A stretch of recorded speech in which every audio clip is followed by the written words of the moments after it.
So guys, शदीद बर्फ़बारी की वजह से पिछला जुमा तो हम अदा नहीं कर सके क्योंकि बहुत ज़्यादा बर्फ़बारी थी रास्ते में और लैंडस्लाइडिंग भी हो रही थी।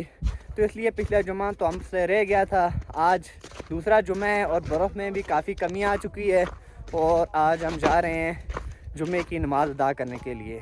सो गाइस, ये आप देख सकते हैं, ये हमारी सड़क और इसमें भी बर्फ़बारी हुई थी लेकिन फिर भी जीप इसमें जाती है। ये आप देख सकते हैं गाइस, ये मोड़ है, ये आप देख सकते हैं और इसमें से मुकम्मल तौर पर बेलचों की मदद से बर्फ़ को साफ़ किया गया है और इसके बाद ये गाड़ी यहाँ से मुड़ी है। सो गाइस, वो सामने मोहल्ला है और वहाँ पर मस्जिद है, वहाँ हमने जाना है।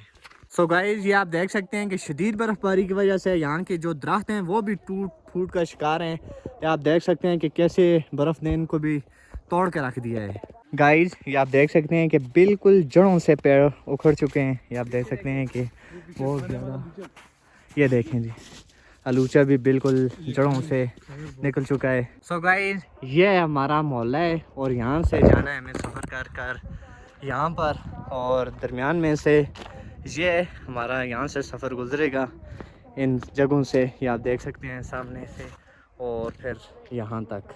सो गाइस, इस पहाड़ पे अभी भी बहुत ज़्यादा बर्फ़ है। ये आप देख सकते हैं 1 फुट से लगभग बर्फ़ है और चलना भी काफ़ी दुश्वार हो चुका है।